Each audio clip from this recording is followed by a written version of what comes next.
Welcome back to Cinema Crusaders, everyone. It's Friday afternoon, and that means it's time for us to talk about a movie and a retro review. This week, we're going to be talking about a movie that stars John Cusack and also has a few other people in it for a few minutes. That's the best way to describe it, but we'll get to that in just a moment. But before we do that, I do want to say, first of all, I'm going to give a shout out to Omen Comics. Howdy, Mike. How you doing? And yeah, 1408 is awesome. Hope you enjoy the show. And with that, I'm going to bring on Mike Dunley's partner over at Omen Comics, or one of the people that works with him. I'm talking about none other than Steve Shadewing Sellers. How you doing, Steve? Hey, and a shout out to my partner in crime, Mike, over there. I hope you do enjoy this one. This is actually the first time that I've seen this movie, and it really has a lot to discuss, so I can't wait to get into it. I will go and say one other thing, though, and that is remember the prayer of the righteous man. And we know that the prayer in question is Ezekiel 25:17, because Sam Jackson is in this movie. Absolutely. I mean, and I think it's interesting when we're going to talk about this movie because this is a little bit different. There's the plot is fairly simple, and there's only really three main actors in the movie, and then an actress who plays his wife who's in it for a few seconds, here and there. So really, it's mostly about the themes, but we'll get to that in a moment. First, I want to bring in none other than Jeff, Dr. Fate, Racy. How you doing, Jeff? Good evening, everyone out there. Yeah, 1408, because it's really the 13th floor, and we know what that means. So are you guys ready to go into an evil effing room with me? Yes, Absolutely. indeed. All right. So real quick, I do want to do a little business here. I want to give a shout out to a couple things. First, I want to give a shout out to Omen Revelation Comics. Steve and Mike work there. Great stuff. If you haven't checked it out, go check it out. I also want to give a shout out to ASAP Comics, ASAP Imagination. OPSEC is out there now. Jeff is working on stuff that will be coming out there as well. And then I do want to give a shout out to just announced recently. Our Patreon is up. Our YouTube channel is up. It's our new thing, Rain Cross Press. And Never we're going heard to be of doing Blood World publication. And Steve and Jeff are on that with me, as well as Mike and David Taylor II. So look for more stuff from that. Go check us out on Patreon. Go check us out on YouTube. So with that out of the way, let's get into 1408. So real quick, let's just break this down. And no problem. Always. Hey, and I also say we are playing D&D together. Mike, Steve, and I on Sunday night. So check out our podcast, The Fellowship of the D20. So why didn't I know about this? Thought you did. Yeah. You're busy. But it's a lot of fun. I would have jumped into the game. Yeah. You probably could. Nem is playing a Eladrin cleric named Karlsruhe, and I'm playing a Drow elf, Death Paladin named Mortis, and we've been having a lot of fun with it. Fellowship of the D20. Give a shout out to Jeff Bracey there. So that said, now let's get into it. So the basic premise of this movie is very simple. The character played by John Cusack, whose name is Mike, and now I always forget, Mike Insland. So Mike Insland is a failed author who is now makes ends meet by writing travel books, mostly about haunted hotels, 10 haunted hotels, 10 haunted bridges, 10 haunted fast food joints, 10 haunted restaurants, 10 haunted bathrooms that you don't want to visit. It's those kinds of things. 10 haunted hauntings. Quite the theme. Yeah. And he hates his life just as much as you think he might. And so he's constantly going back and forth to these places that aren't haunted at all. They're people that are looking for publicity to try and drum up business. And he has resigned himself to basically being a hack. And he gets an invitation to go to the Dolphin Hotel he gets a warning not to go to the Dolphin Hotel in New York and not to stay in room 1408 in the Dolphin Hotel. And he tries to book the Dolphin Hotel, and they hang up on him. So eventually he gets the lawyers at his publishers to find an obscure law to force them to rent the hotel to him. And Samuel L. Jackson tries everything in his power to convince him not to go in the room. And Mike Insland, being a skeptic and being a cynical writer, and all of the tropes are there, all of the stereotypical things about the failed writer who's now a skeptic and a cynic and hates life and sees the worst in everything, they're all there. He gets into room 1408 and literally all hell breaks loose. I mean, that's literally all hell breaks loose. And then just when you think he's out, no, it's still hell breaks loose again. And this man is basically taken on a torturous journey through 9 levels of hell. Hint, hint. Maybe we'll get there. And doesn't emerge unscathed on the other side. And that's really the plot of the movie. I mean, I would say, it sounds fairly simple, but there's a lot of stuff in between. And there's a lot of very effective psychological horror here, which we're going to get to.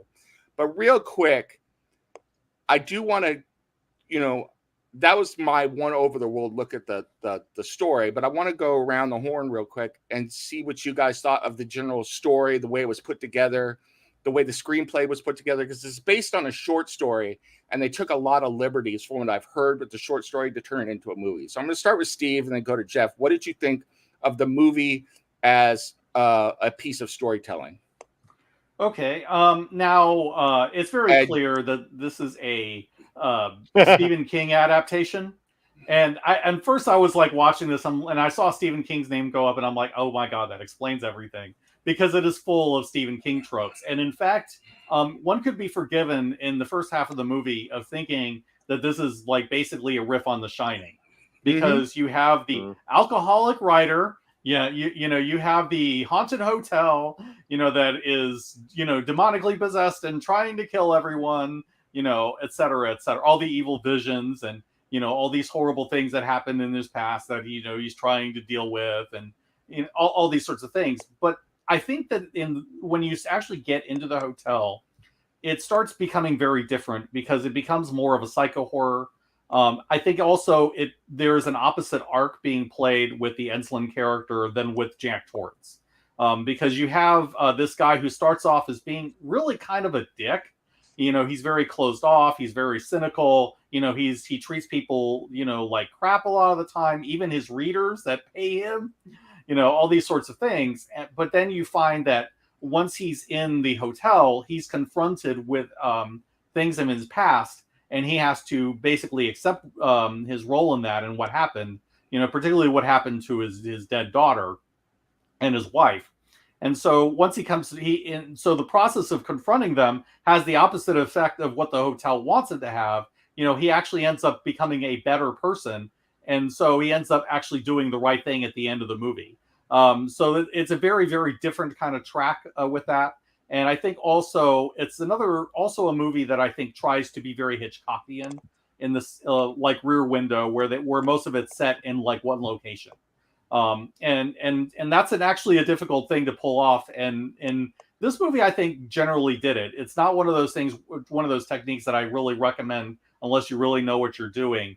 But this movie really keeps your attention. And I think a lot of that is Cusack. He plays that very, very well. And I think also it's because the things that they do with the hotel are actually very creative, very inventive, and hit him on a character level. And so because of that, you really feel like you get a satisfying character arc, even though you might have an issue with the theatrical ending, and we'll get into the endings eventually. But overall, I think it's solid. I don't think it's like one of King's best or one of the best King adaptations, but I think it's solid. There are 3 different endings, and we will get into that. So we'll talk a little bit about the 3 different endings. And one of the things I do think that I think it's hard to get into the movie, because that first half is really pure psychological horror, and they really don't get into that that classic Stephen King element of a story where he introduces a character flaw or a character weakness and then uses that and weaves that into the horror as well. And I think really what this story comes down to, I think, is that John Cusack's character is being tortured for his failure, for running out and not, coming to terms with the death of his daughter. And then he has a choice to make: take the easy way out and run out again, which the room offers him a number of times, or, man up and accept the consequences, but actually face the problem head on, which he invariably ends up doing. So I also like the way that they handle the alcohol element, because they don't actually go out and tell you he's an alcoholic. They just heavily imply it, because, he's always holding on to that bottle that Sam Jackson gives him in the hotel. He's always drinking from it. He's always holding on to it. And what happens towards the end, he uses the bottle to destroy the room. I think that, so he's both doing the right thing at the end, and he is divesting himself of one of his big character flaws at the same time, that they only kind of imply but never openly tell you. I think that's very artful and very well executed. When we come back to John Cusack, because I think he's a segment all of his own, I also want to talk about the cigarette, because I think there's a lot of symbolism around the cigarette as well. Yeah, so, I agree. Jeff, what did you think? Excuse me. Interestingly, the first time I watched this movie, I wasn't very satisfied with it. Is that he rocked, or is he Rick? He's a part of the Council of Ricks now. Is that what we're being Rick rolled? Yeah, Rick rolled. Yeah, my first viewing of this movie when it came out, I didn't actually enjoy the film. I'm struggling to understand why, because on this second viewing, I found that I liked it a great deal.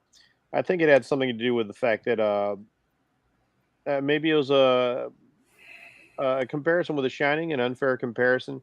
At the time, I'm a big Stephen King fan. Grew up reading Stephen King, watched nearly all the movies, read nearly all the books, and short stories and whatnot. And so this initially starts off with a great deal of subtlety, which I appreciate. And then it just became completely over the top, I think, was my issue with it when I first saw it. Here, I came into it with a whole different perspective, especially getting into the themes of Dante's Inferno, which I did some analysis of in preparation for watching the movie, and it gave me a fresh look on things. One thing that we do get out of this movie for certain is King exploring himself once again. Now, the writers of the film, as you said, expounded on a short story, but just as King keeps going back to Maine, King keeps going back to King. And the theme of the addicted or alcoholic writer is a constant thing as he works through his own issues or reflects upon his past problems and mistakes. And I think this symbolizes sort of where King goes in life, as opposed to some of his other characters who don't get the chance, like the Jack Torrance, who never quite gets his redemption. And we see this again and again. As we said, Jack Torrance, 1408. One of the characters, basically kind of the main character view of the King stand in It, is also a horror author in his adulthood. And so, the Dark Tower series literally has Stephen King as himself appear in the novel. So this sort of thing is something he keeps circling back around to. And it's very interesting because looking at it in this new context, I see this as a rarity of King overcoming himself. He had a long struggle with alcoholism, depression, success leading to excess, and just really wacky behavior because of all the stuff he did. But eventually, he came through on the other side, and presumably a better and stronger person for it. And I really appreciate the fact that that's what we get here. And John Cusack is his character is. I feel like that's a side of King, a side of his journey that we don't often see represented in either his literature or his media. So that made that really poignant. It's as I stated on Twitter, this is a story of a haunted room, but also a haunted man. And I appreciate the fact that Stephen does have like novels where things work out in the end, but he also has a lot of pretty dreary endings because that's life. Not everything's fair. The good guys always win. But I kind of appreciate this one that this guy comes around and like Steve says, does the right thing. And it's a heroic sacrifice. And as somebody who's a fan of classical literature, I always appreciate that sort of thing in a piece of media. Absolutely. And I think, you know, I think one of the things that I will say that I love this movie from the beginning, but the reason I love it is because this is the kind of stuff that floats my boat, which is uh, screwing, horror that screws with your mind, and then it just plays on your mind and then eats you from the inside, and so that's the kind of thing I've always been into, possession movies like The Omen, those types of things have always been my favorite kind of horror. I appreciate other horror, but that's the stuff that I love and love to watch and be scared by. Well, I'll say like the most terrifying thing is when you can't trust your own senses, when everything is Absolutely. suspect, like it just leaves you nowhere to go, and that's horrifying. Absolutely. And I think, and so I do want to get to John Cusack, but what you were both talking about really brings me to another segment I wanted to talk about. And Steve and I were kind of talking about this before we came on the air, which is John Cusack has a line, and Steve pointed out that Stephen King has used this line elsewhere, which is the banality of evil, Yeah. And here I think that they started off. It's so, to me, it's terrifying. And maybe it's because I'm a guy that's in my own head way too much anyway. I mean, I could take that little noise, and if I let myself, I could turn it into a 500-foot monster rampaging outside, So those little things, like, the little touches with the paintings and everything. And then when he remarks on it, it's like, I think that this might be hell. It's like you could definitely see that. And I love the way that it's like little by little, the camouflage is stripped away so that you actually are in hell. But the way it starts off, and then like Mike was mentioning, I'm going to throw it up here again. The choice of this song was pure genius. Pure genius. Because talk about a sweet song from a sweet woman and a completely milquetoast, mainstream group that would never be confused with something hardcore and horror at all. And yet now when I listen to that song, I'm like, holy shit. It's like creepy as hell. Yeah, we've only just begun to torture you. That song, that's what I took it as. That song is just as ruined as Stuck in the Middle of You, thanks to Reservoir Dogs and Quentin Tarantino. Absolutely. I can't listen to Angel in the morning anymore after the opening sequence of Deadpool.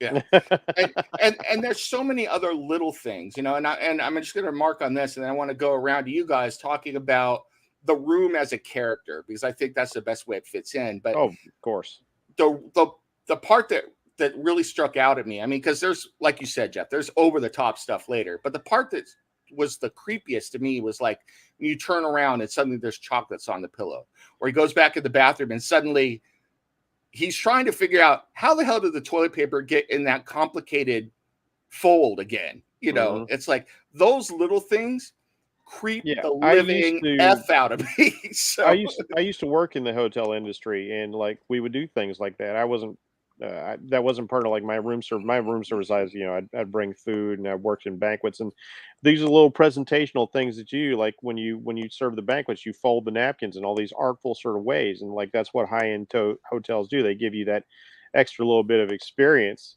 and so I thought that was an absolutely brilliant little touch for the movie. And it's like you said, there's the character and these fine details, and that's why like the over the top stuff I think turned me off on the first viewing, because just turning around and finding those chocolates and the toilet paper like that after he's already ripped off a sheet, that would have scared the bejesus out of me. Yeah, I'm getting the F out of there right then. Yeah. It's like, so.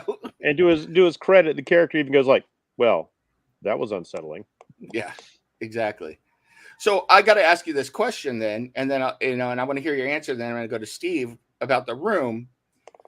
There's a scene, or one scene where he tries to get out, and he gets to the door, and now your standard hotel map is on the door, and instead of all the other hotel rooms now it's just The Room. It says you are here and nothing around it. Do you think? And I'm just going to throw my theory out real quick. My theory is this is kind of like the, what they made up for the Amityville horror movie, where there's a portal to hell. Do you think that that's intimating that this room is a portal to hell? That you're not even on Earth anymore at this point. The room given how this is like and they make this assertion in the film, like Mike Ensling goes on about, like, okay, he starts to realize I'm seeing the pattern. He starts reflecting on Dante's The Inferno, and sure, it certainly seems like it's a portal to hell, and like because you have external things that let you know that the room is kind of its own little pocket dimension. It can create its own reality. When Mike gets in touch with his wife, and he says, "Call the cops," and the cops, so like he gets hold of her later, and everything's a little bit suspect because the room controls everything within the room, but it gives you enough to torture you. So I do believe it's real. And she tells him, like, the cops are in 1408, man. Where are you? And he's like, oh crap, and like that really makes uh, the map stand out all the more. And there's some beautifully layered stuff in there, like when he goes up into the ductwork, because the Inferno was a mix of Christian allegory and also Greek mythology, and the ductwork, which I didn't appreciate, like again on the first viewing, was like, getting into the Inferno led me into some things. He's being pursued through a maze by a blind, wrathful creature, which sort of represents the Minotaur. Because the second layer of hell, you get introduced to King Minos, the first king of Greek, and then Virgil, who guides Dante, later insults the Minotaur as a means of circumventing him. And so, like, oh man, he's in the labyrinth. There's a Minotaur. So like and they start this off very cleverly. And I'll bring this together here. When you first see Mike go to the pissant little hotel he's going to check out first. I don't know if you guys checked out the shot, but I found the shot right off the get-go very disconcerting, because the way the shot's framed and the angle of the room and everything, Mike looks like a giant in this room. The fireplace is tiny. The bed looks too small for Cusack. The ceiling, until you see him standing later on, when he's sitting in the chair, it looks like if I stand up in this room, I'm going to bash my head on the ceiling. And so already the film gives you this sense of disproportionate reality, like things are going to be skewed.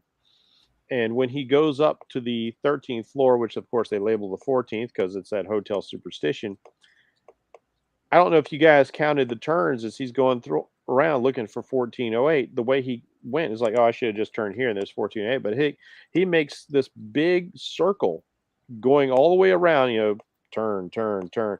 Oh, there's the elevator again. And I still haven't found 1408. Now I finally found it. I feel like he's already lost by the time he gets up there. Even though the room itself is really consolidated, I think it's already screwing with him. And I even had a theory at the time about whether or not, in an earlier scene, whether or not he'd actually drowned and he was already dead and cycling through hell. And the film kind of gets back around to that. So yeah, the director and the cinematographer really do a brilliant job of just distorting reality in very clever and subtle ways with the set pieces, with the camera work. And so I can fully believe when the room tells you, like, yeah, you're separated from everyone and everything except what I give you, I can believe that's factual. And then, to build on that also is like when they tell him that, the cops are in there, and then the room tells his wife to come up there. Yeah, like, oh, buddy. Like, now you're really playing dirty, Mm-hmm. So yeah, because I definitely want to get into that, because I had a couple of thoughts about that, but like we'll get into that. Steve, what did you think about the room being, a separate reality? What was your take on that? And then what is your take on the room as a character as well? Because, it really is. It's one of the main characters of the movie. I mean, the movie's named after it. So it's definitely an evil effing room. Yeah, that is for sure. There are two ways that you could probably look at this. I definitely took the view initially that it is essentially manipulating reality to do what it does. Certainly, and I think Jeff really went into it that really well. I also thought that at one point that he was dead and he was just basically kind of like going through the motions in hell. Mm-hmm. And now that you mention Dante's Inferno, I just will remind you that at the first level of hell is for the non-believers and the pagans. which is exactly what Enslin is. Yep. He's a non-believer and a pagan. And you could almost argue that Samuel L. Jackson is the Virgil of the movie. But so, you can definitely see a lot of that. But as he gets farther and farther down, I like that they gradually kind of show the room amping up the craziness. There are kind of very unsettling things. You see reflections in the windows of things moving, and you can't make out exactly what they are, but it's the room doing stuff. The portraits gradually change. I mean, all of these other little details that they establish about the room, and it gradually shifts and does all these other little crazy things. Yeah, the proportions go out of whack. The temperature goes up and down. It starts becoming incredibly hot, and then later on it becomes a blizzard. All coinciding with different layers of hell, and it's actually very, very clever. So that's one way of looking at it. And yeah, I think because of the whole conversation of the wife, it does tend to look at thanks, Mike. That in a way that it is a reality warping sort of thing, But at the same time, here's the problem: we can't trust anything that we see in this movie once we start getting into the room, because it's certainly just as possible that it's not necessarily affecting physical reality. It could just all be an illusion. It could all be in his head. It could all be the booze messing with him. It could be any number of things where he's imagining all of this happening. It's certainly, maybe he's, we know that he's struggling to sleep. Maybe he's having waking dreams. But we don't know anything for certain. And and I have to say, this is what I really love about this movie. It does not give you straight answers as to exactly what's happening. It could be physical reality warping. It could be, playing with his mind and affecting his senses somehow, giving him dream images, giving, all of this stuff could be imagined for the most part. Except for one thing, which we'll get into when we start talking about the end. So, I mean, all of that is perfectly possible.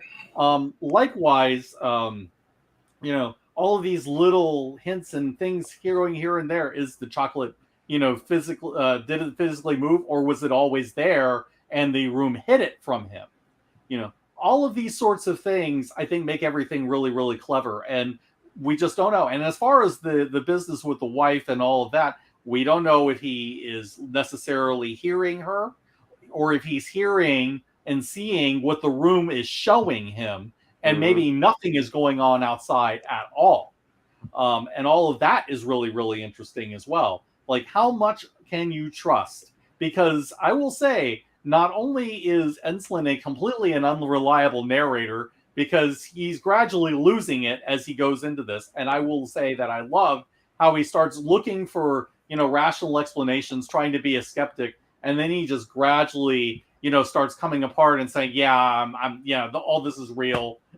all of this is messed up, and all of this is horrific, to the point where he will never do this again after he leaves in the ending that I saw. So, I will say I really love the uncertainty of it, and the uncertainty is what I think makes the horror. Especially in the early bits when you could think maybe there's a rational explanation, but deep down that it's not, and that it's the room completely torturing him and screwing with his head. And to the degree of what's real and what's not, it leaves the viewer to figure that out. And I really, really love that aspect of this movie. I think that's an interesting idea, though. I mean, we're going to talk about the three endings right at the end before we go ahead and sign off. But I think it's an interesting idea that from the moment he closed that door, nothing else is real. That Mike Enslin, for all intents and purposes, was dead and was being tortured nonstop. And maybe he's still being tortured to this day. It's like, we don't know. We don't know that he got out. We don't know. Yeah. Because we got three endings. Yeah, exactly. So before we get to that, though, I think we would be doing the movie and this actor a great disservice. And I don't want to take anything away. Tony Shalhoub is good in his role. He's always good. Samuel L. Jackson is very good in his role. I have to say that the lady who played his wife, who I've seen in a few other things, Mary McCormick, She was good in what she did. She was serviceable, you know. So, but the star of this movie, as far as human actors are concerned, is John Cusack. He has to carry this whole movie on his own for pretty much the entire movie. So I wanted to devote a whole segment of the show and go around, and I'm going to start with Steve and hit Jeff, and then I'll wrap up. I want you to talk about your impressions of Cusack's performance, because I think that this is, well, I was going to go last, but I'm just going to say real quick, I think this is one of the better performances I've seen him do before. So, and I'll elaborate on that in a moment. But I'm going to start with Steve. What did you think of John Cusack in this movie?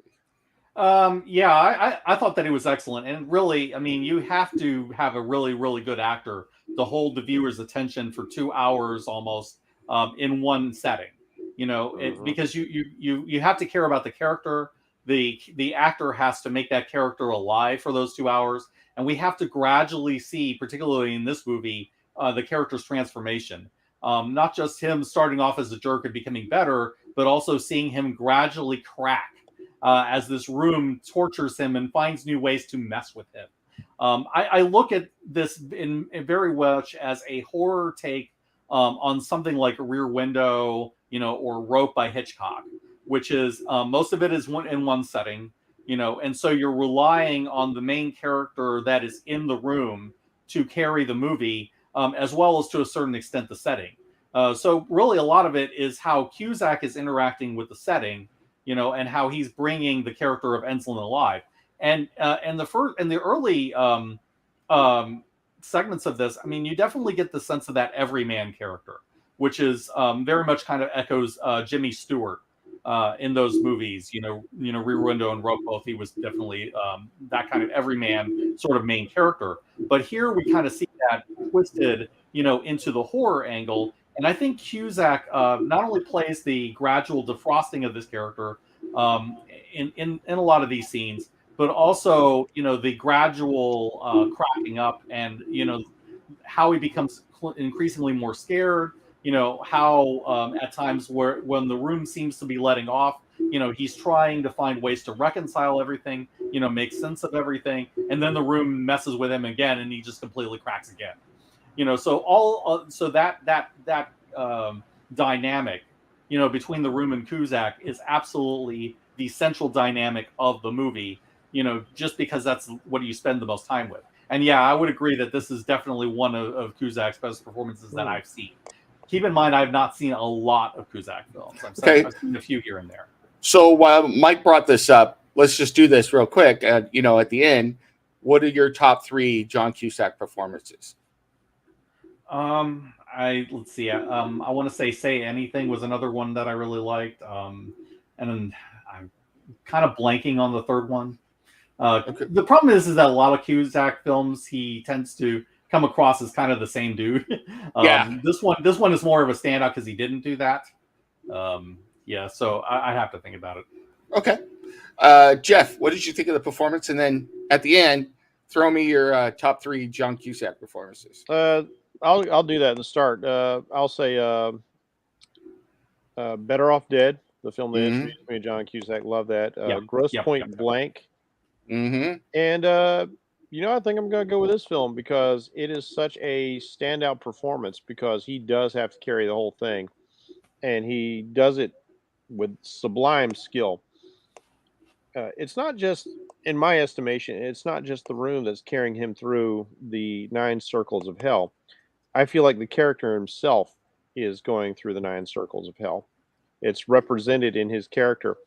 You know, even before he gets in the room, he's already in that first circle. He's in limbo, where you still have a certain amount of freedom and agency. If you look at the Inferno, I would also add that he's going through the stages of grief as he's going through the stages of hell. Exactly, precisely. Yeah, he spends a lot of time in that sort of denial stage before he gets to acceptance. And as we'll see, like when he has his freak out at one point, he goes to anger, which is another layer of hell. There's a circle for those who are wrathful. There's a circle for violence. We see him express that. I thought it was really interesting that his life is in limbo, and the first thing he does after he settles down to the room and kind of, this room sucks. It's nothing to it. he starts playing around the TV, and this one was so subtle for me. And he pulls up the adult channels, and second layer of hell is lust, Mm-hmm. and so like right there, they're getting into it, and I started flashing back It's onto really subtle and really beautifully done because it really is an amazing how it parallels that. So I'm sorry, yeah. keep going. Oh, no problem, no problem. And like you said, there's things you kind of have to reflect on because they don't necessarily do it all in order, even though he says he sees the pattern.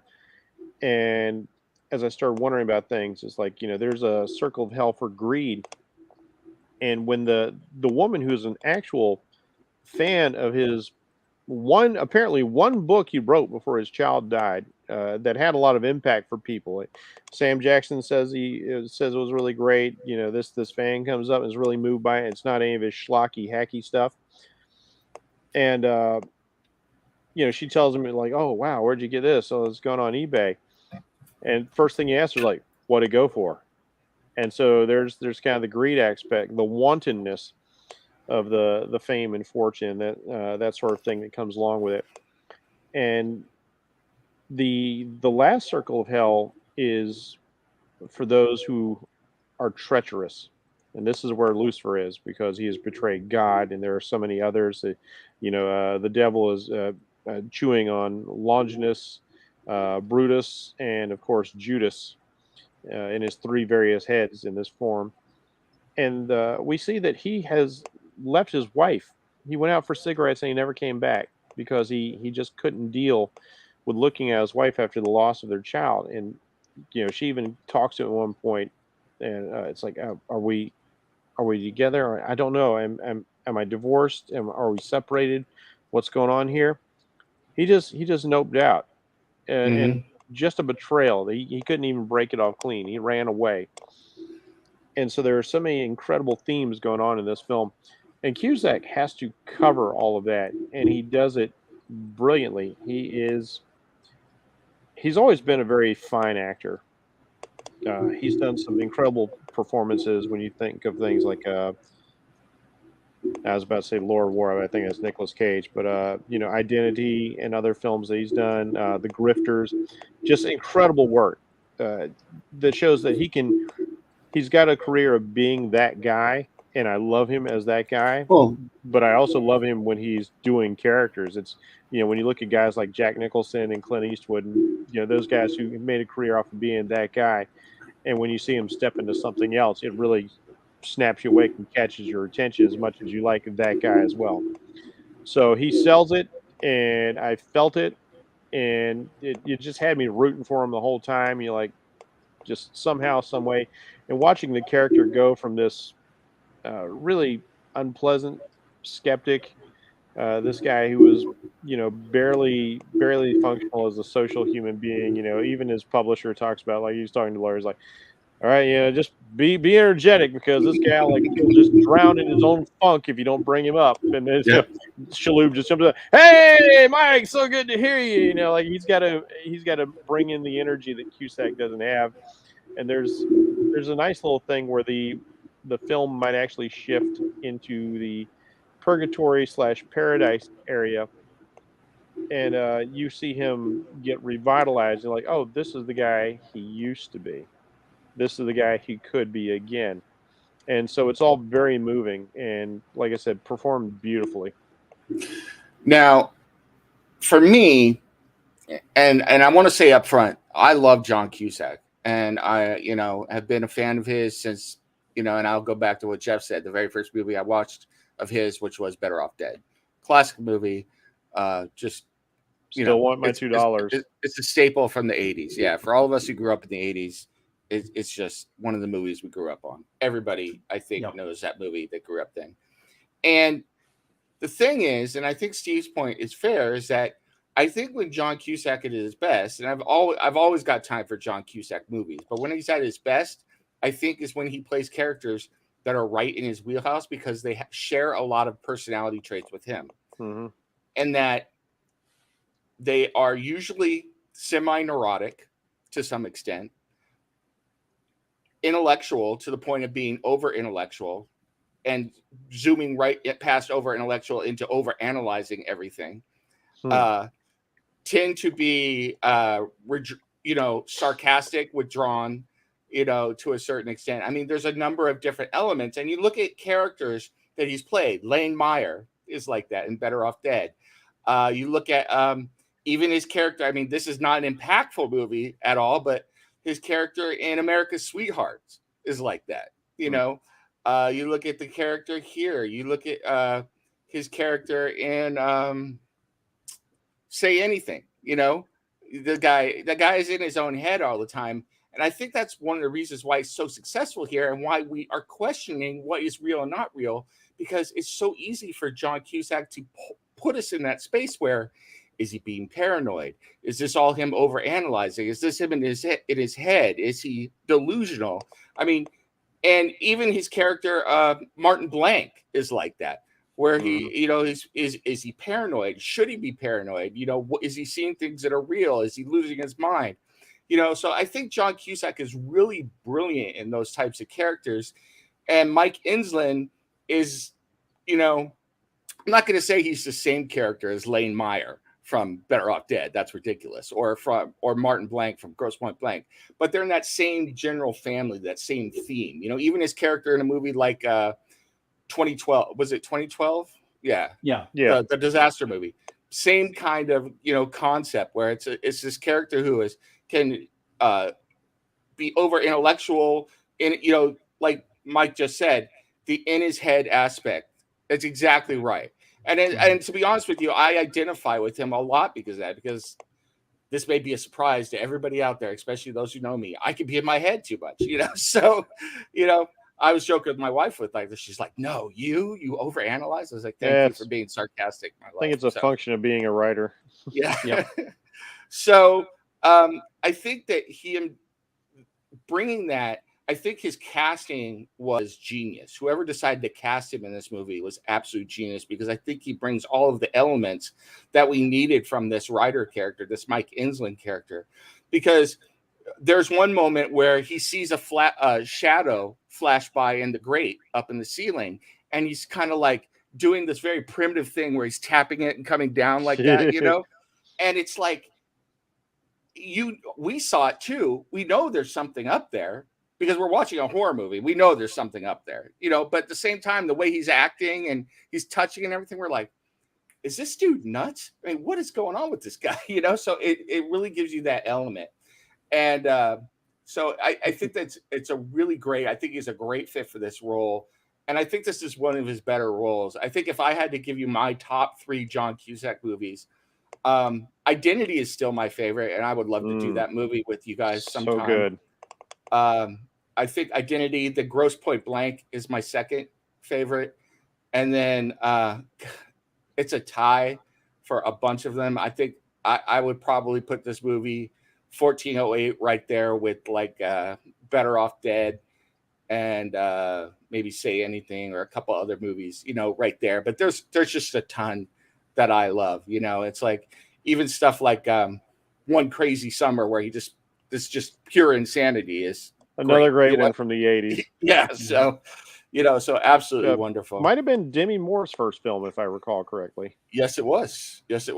And then Savage Steve Holland then was found out for taking everybody's money and was run out of Hollywood, and he had an 8-picture deal with John Cusack that he cheated him out of a bunch of money, and that's a whole thing. So I like the very human idea of, like, if you're uncertain, poke it with a stick. And he does that with the grate, like poke. Mike, I was thinking of that movie at one point. Well, even Bobcat Goldthwait's funny in that movie when he's in the Godzilla costume. We won't be covering that movie on Cinema Crusaders, more than likely. So we could, but I'm not sure what we would do except just laugh the whole time. So now that we've talked about John Cusack, let's get back to the twist, because I really want to hear your guys' take on this. So the twist being, suddenly John Cusack finds himself rescued from drowning in the Pacific Ocean, and that whole element of the movie before we get back to the room again. So I want to hear what you guys thought of that. I'm going to start with Jeff, go to Steve, and then I'll wrap it up. So what did you think of that element? Because we've hinted around about it, but it's a huge part of the movie. I mean, it's basically kicking off the second act, and that whole part is the whole second act before we get into the climax of the film. So Yeah, that was really interesting to me because when I watched the movie, and you see the scene earlier where he gets crashed by a wave, and he's on the beach and he coughs up the water himself. Nobody gives him any CPR. You know, guy runs up effectively too late, if you will, and ask him like, "You okay? Are you breathing?" It's like, well, his eyes are open. You're looking at him. You should be able to tell he's breathing. I thought that was a very interesting choice of words from this little NPC character here. So that immediately got my gears turning because if you're going to put something on screen, it should have a purpose. So I was wondering about that as far as the writing went. And so I kind of went into it with a suspicion that this is very much like Jacob's Ladder, that he's already dead. And there's another mind bender of a movie that you can't quite trust anything because this guy, in his last moments, lives an entire life before he accepts his own passing. And so I wondered if that's what this was going to be for a while. And when the movie circled back around to that, I was like, "Oh wow, are you really doing that?" Is like, are you confirming? But of course, uh, they don't. And yes, here's the interesting thing I had is the room shows him this life affirming thing like, oh, I had this very vivid terrible dream while I was having this near death experience. It's changed the course of my life. I'm going to reestablish connections with my wife. I'm going to stop writing this schlock and write something important. This is my way of working through things, which a lot of writers do. A lot of artists in general, whether it's music, film, artwork, writing, you tend to work through things that are going on in your life. Sometimes if something really strikes you deeply emotionally, or whatever motivation that is. And then I remember thinking when the brilliance of the realizing the guy in the post office setting is not the guy he's used to, but one of the guys, the bellhop working at the hotel, and there's like Vincent D'Onofrio over there, and all these other people, and they start tearing down the walls to show him that he's still in the room. And I remember thinking, how incredibly cruel. How mm, incredibly cruel. What is the worst thing you can do to somebody if you're going to torture them? You take away their hope. The psychological damage of that. And just when I was thinking, because I hadn't watched this film since it first came out, so I'd forgotten a few elements, and I was thinking like, oh man, that's about the most brutal thing you can do. The next thing the room does is it throws his daughter at him. It's like, nope, I was wrong. Took it a step further, which would eventually be the room's downfall. It crossed the line. It crossed the line. It it it it tortured him with his daughter, and it threatened his wife, and that would end up being too much. But the twist of that and the insidiousness of it, to not just do a quick little fake out like, oh, you're in the hospital, you're okay, it was all, blah blah blah. No, no, the room gives him a life. It gives him uh what appears to at least be several days to like maybe several weeks, maybe even several months, because it takes time to write a book. As he writes this manuscript and he's getting ready to mail it back off to his publisher. So it I was like, wow, that is evil right there. Talk about stringing somebody along, just yanking the curtain out, yanking the carpet out from beneath your feet. That was vicious. Everything the room had done up till that point had been pretty awful. It had dug at his personal life. It had dug at his weaknesses. It had scared him in a number of ways that any of us would have been scared by. But that was vicious, and that's what really solidified to me that the room was an evil effing room, right there. That was evil. I expected things like the daughter to come along, but it's like stealing away somebody's hope like that. Mm, that was balls to the wall right there. absolutely. What about you, Steve? What did you think of this whole second act, where he's in San Diego or Southern California and then gets it all ripped out from under him again? So Yeah, I will say that when I first saw the scene with the surfing and him being revived by the lifeguard and whatnot, I was wondering what the point of that was, and then they kind of hit us with that towards the end, and I'm like, you know what? I don't trust this. I don't trust this room at all. This is going to end up being a lie. And partly it was because I was looking at how much time was left on the screen. I'm like, there's 20 minutes left. Yeah, this is not real. This is not real.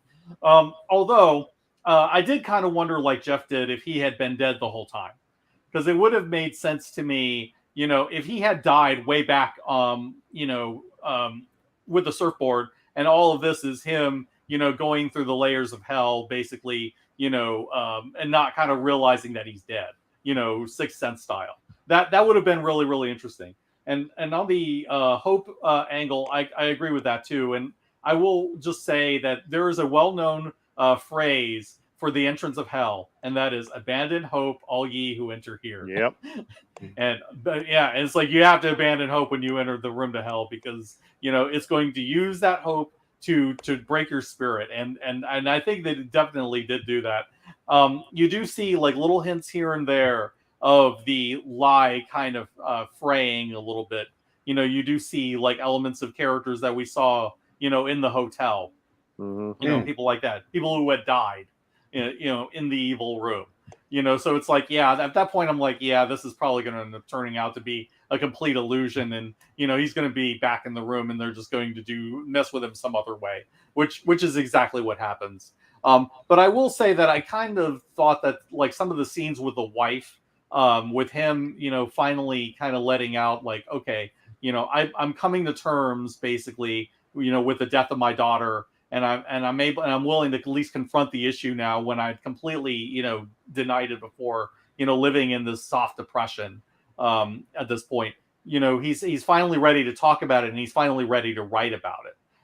My actual hope is, if you accept the theatrical ending, I kind of like to think that the book that he writes after this is him, dealing with the death of his daughter in some way, and then finally finding peace with that, if you accept that version of events. Well, we'll get to those in just a minute, because Yeah, I think what you were saying is going to lead really up into the next segment. So we got 2 more segments left for everybody watching. It's not going to be that much longer, but for me, I'm really of 2 minds of this. Part of me absolutely hates this, and part of me absolutely loves it. Why do I hate it? The reason I hate it is because I hate this whole idea that it felt to me like you're kind of stepping on your story, and that you have presented this him almost drowning at the beginning, or maybe he did drown or whatever. So you're really casting doubts on, is this all a function of a delusional brain or a near-death experience or anything? And so the sick and demented part of me wants to say, the hell with that. He's in hell.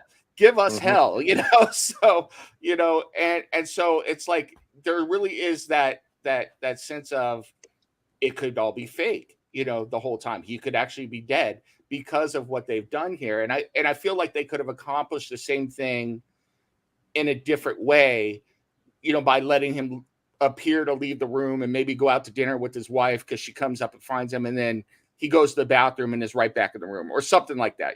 There's a million different ways you could write it, and we do that all the time on other shows. But on the other hand, I have to agree with you and Jeff, which is, this is incredibly cruel. This is hell.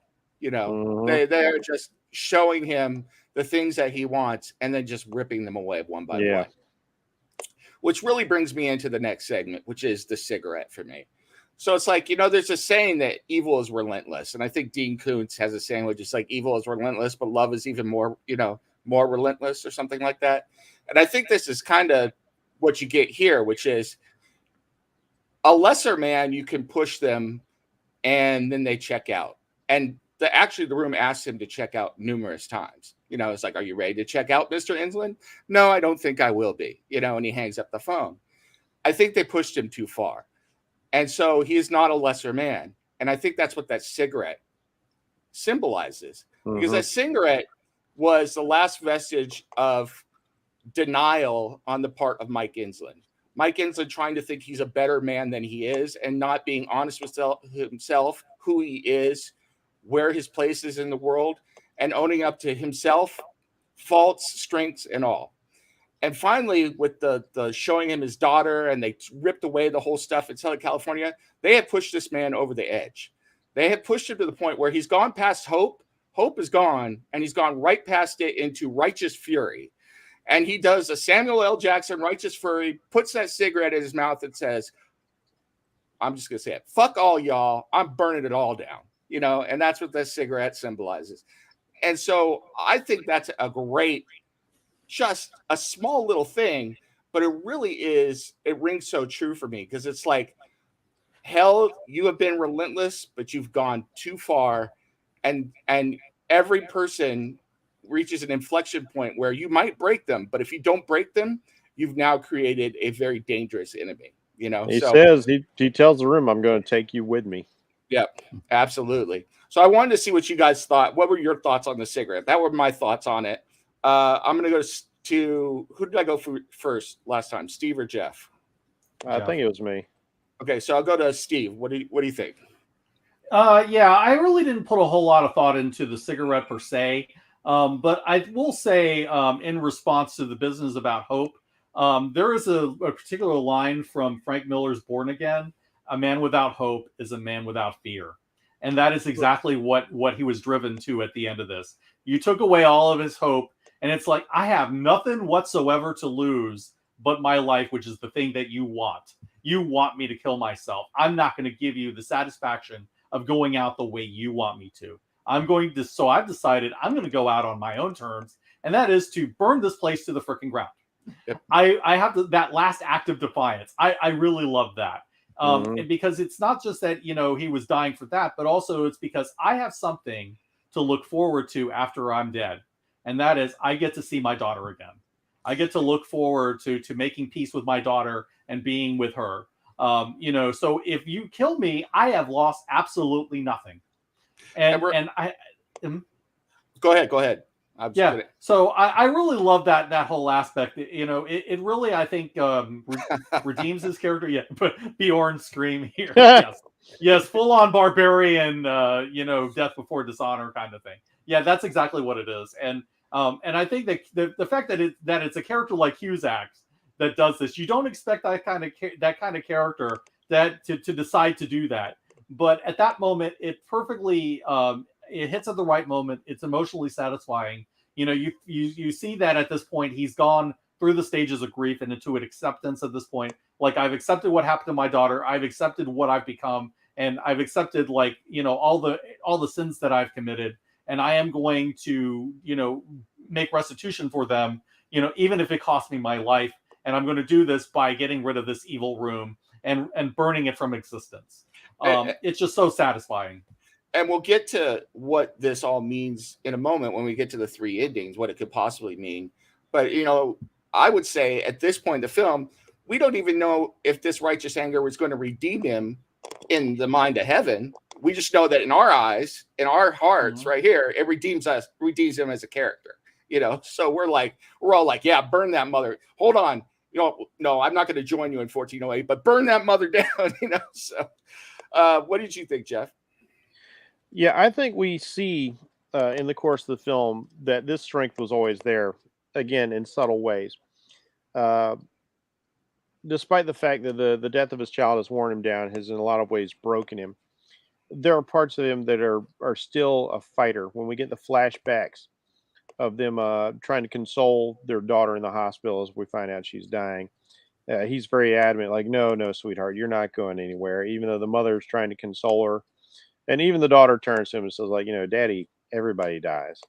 You know, just trying, you know, the child trying to impart the wisdom is like, you know, I'm trying to figure it out for myself. But he's not willing to do that. And it's not just a denial, but it's also a certain strength of character. This guy does not like to lose. It's really foreshadowed in the part where he tries to crawl from the window to another apartment, and he grabs his little voice recorder and is like, if I slip and fall, this was an accident. I didn't jump. the room didn't win. You know, and Yeah. those are going to be his last words. So that comes back around when the room just room takes too much from him and threatens him with putting his wife through this hell as well. And he could not save his daughter. He could not protect his daughter from what life had to give. Um, you know, he's like, how could God allow this to have to a little girl? But at some point, he is so racked that he grabs the Bible in the room. Is like, there's nothing in the Bible for you to read, son. I blanked out all the pages. You know, just another torture. But one of the last thing he says is he burns down the room. He's like, you know, we do the job, we don't get rattled. And so this wellspring of strength, this base foundation of who this guy is at his core, this formerly strong man comes back up, and he does go out like a Viking warrior. You know, I'm going to go out in that blaze of glory. And you know, even Tony Shalhoub's characters is like, you know, in one of the alternate endings, is like, it's like, you know, he went out in a blaze of glory. You know, like one of his characters would have.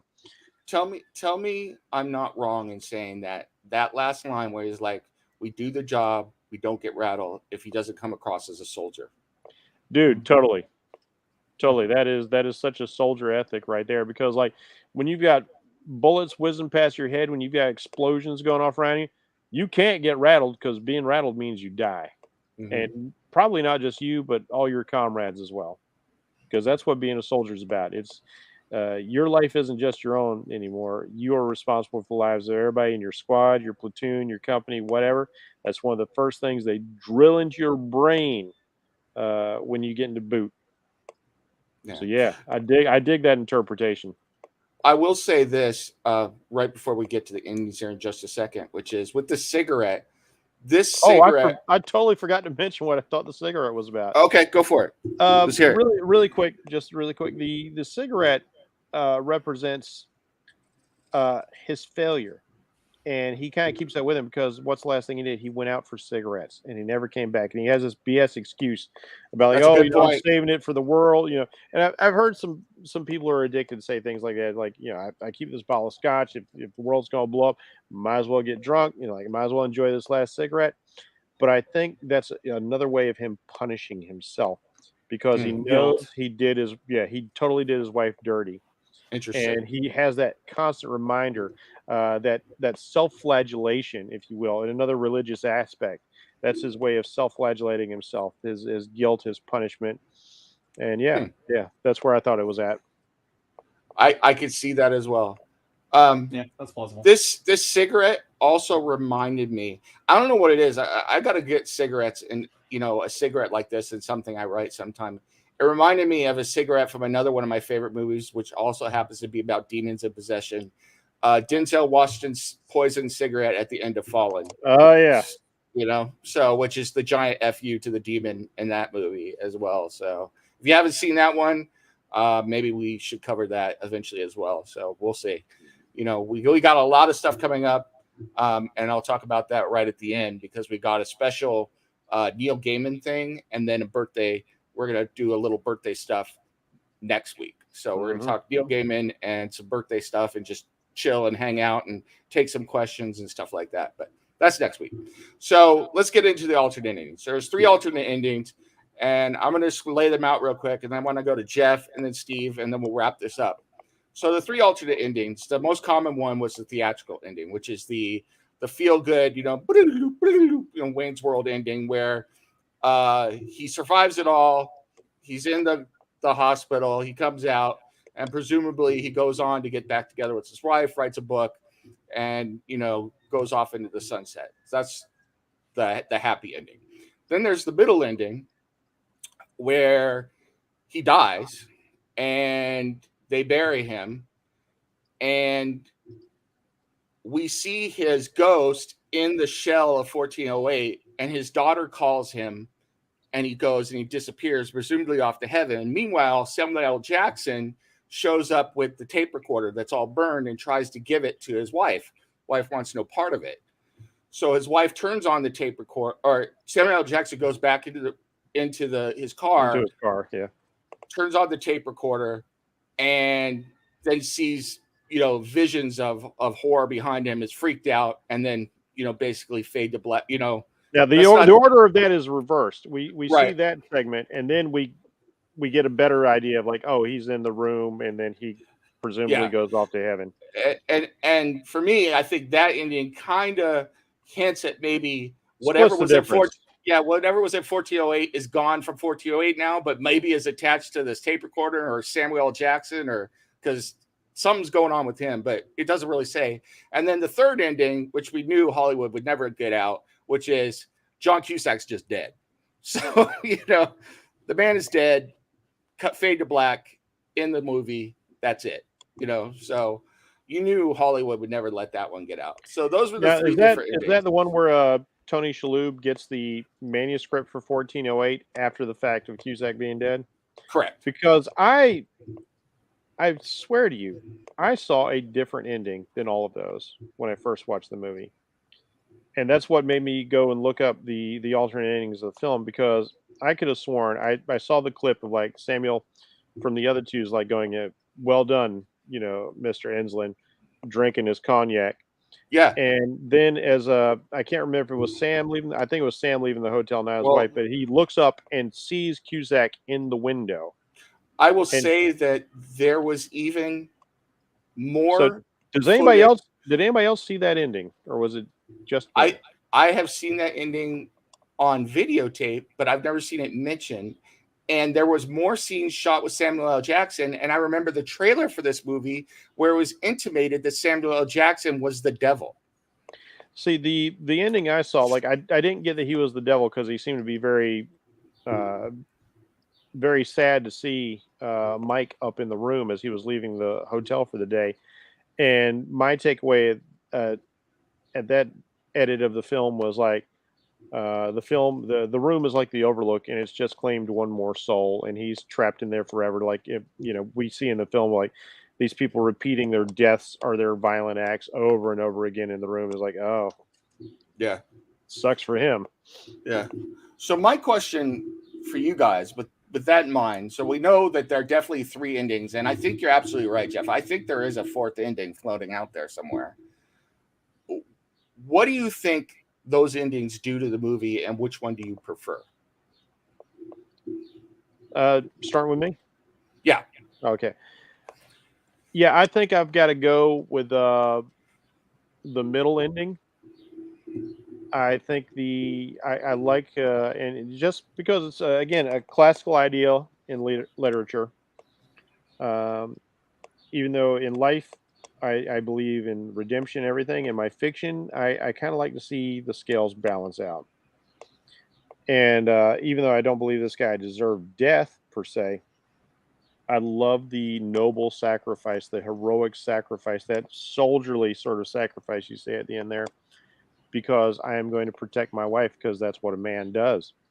And like if me and my wife were in the park and a bear charged us, well, I just shove her out of the way and say run, and I'm running right at that bear. That's just the way it goes down. That's what you do. And so I like that ending a lot. The ambiguity of Sam seeing his burnt up face in the mirror.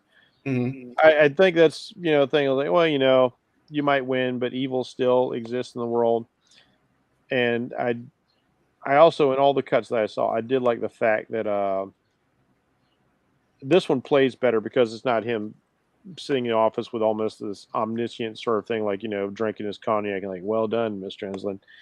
But I still like the fact that he tries to console the widow by letting her know, it's like, your husband didn't die for nothing. He actually did something incredibly heroic. Now that I'm thinking about it, that third ending is the one you're talking about with the well done, Mr. Enslin, because he dies, he burns up the room, he's gone. Because when I watched it, they actually had that clip cut into two of those endings. Yeah, it's in the theatrical. Yeah, well done, Mr. Enslin is in that third ending as well. So he's absolutely dead, but he's destroyed the room and died. So, but I think it's appropriate for him to be dead because, again, he makes the sacrifice. He couldn't move on in life. He had all that time to try and move on in life. He wasn't able to, but Mike there and is I a are kindred redemption. spirits. So There is a redemption, and like Mike is saying, there is like I would feel the same way. It's like, oh, you're not gonna put my wife through all this too. Like, oh no, no, it's too much. I don't know if I'd have thought about burning down the room, but I like the idea of like I'm gonna take you with me. If I can't beat you, let's go down together. And that's what you do. If you can't defeat your enemy, make sure your enemy doesn't get to revel in their success as well. cool. What did you think, Steve? Yeah, I think the middle ending is definitely the best of the three. Mhm. The only one I've seen so far is the theatrical ending, but I am going to look up the other ones. So we'll see how those go. But from what you've described, I would say that that's probably the best one. The theatrical ending is very Hollywood. I hate to say it, but it really is very Hollywood. Everything is nice and rosy, and everybody goes on in the future, and everything's okay. I just feel like for a Stephen King story, that's a little too pat. That Mhm. is a little bit too rosy for me. At the same time, I don't like him just dying, with no real closure, and so that really didn't work for me either. The best one is like right in the middle where yeah, he dies, but he dies for something. He dies to save his wife. He's going to end up dying and joining his daughter in heaven, which is where he wants to be anyway. You know, he has nothing really to live for, and so him dying under those terms on his own terms, choosing the manner and place in which he's going to check out, as it were. You can check out anytime you like, but you can never leave. Yeah. But in this particular case, that's exactly what he does. He checks out on his terms. He deals that final blow to the room, and he dies so that his wife can be saved. And And so, it's not just that he frees his wife from limbo yeah, because yeah, she yeah. clearly states, "I don't know where I am. Are we married? Are we not?" And Mhm. so it allows her to move on with her life, a Yeah, thing that yeah. she was prepared to do that he couldn't. Yeah, yeah, it gives her closure as well. But and in addition, a lot of it is saving her, but not just saving her from the room itself, but more saving her from being lost in hell with him, Hmm. which is True. not where she belongs. True. He may belong in hell, but she does not, and I think he knows that. So there's that satisfaction as well. And so and you get you get that that all of the death has meaning, and there's closure for all the major characters. There's closure for Samuel L. Jackson. And as an aside, I don't think he's the devil. I think that he's always been pretty consistently opposed to the room. It's just that Hmm. he comes across as this very creepy crypt keeper type of character, and so he's meant to kind of look creepy, but really deep down, he's the guy who's really trying to destroy this thing. I think Just he is just the one more red Virgil herring. character. Yeah, he's a Virgil character. He's not. Hmm. He's not the devil. Yeah.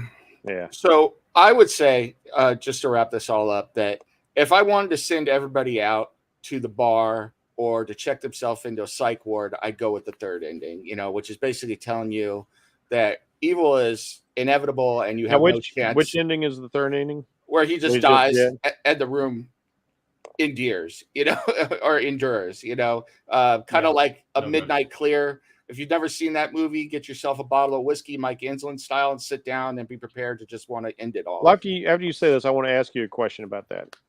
What, Midnight Clear or that movie? No, about 1408. There's about one of the endings. Okay. Like you guys, I like the middle ending as well for a little bit different reason. To me, it's very token-esque. A lot of times when I'm, with the novel that I've got coming out, it's the same way, which is I love what Tolkien wrote, which is that good can triumph over evil, but you never emerge unscathed. And it's Yeah. always going to take a piece of you, and you're always going to be wounded afterwards, or perhaps even dead. I will also add that the middle ending also hits the Dante themes, because one of the things with Dante is retributive justice. Mhm. The idea that we're going to get justice on these people in a way that is appropriate to who these people were in life. And Yeah. what was appropriate for him in life? He doesn't deserve to live. He deserves the death that he gets, but he earned heaven because of his actions at the end. And I think that that works in a Dante-esque sense. And remember is the true. little cryptic writing on the brick wall: "Burn me alive." Yeah. Absolutely. So it's like I love that idea that it's like the battle, joining battle is the most important thing. The fight is the most important thing. And winning, it's kind of like Rosie Perez from White Man Can't Jump. Sometimes when you win, you lose. Hmm. Sometimes when you lose, you win. And sometimes, or whatever it was, whatever that line was. But it's like, I just love that idea. And it's something that I like to play with personally in my writing all the time, which is like, even when your heroes win, you never get out of it completely unscathed, because I just don't find that realistic anyway, Yeah, for trauma the most part. changes you. Yeah. So I really like that idea. Real quick, Jeff, what did you want to ask me?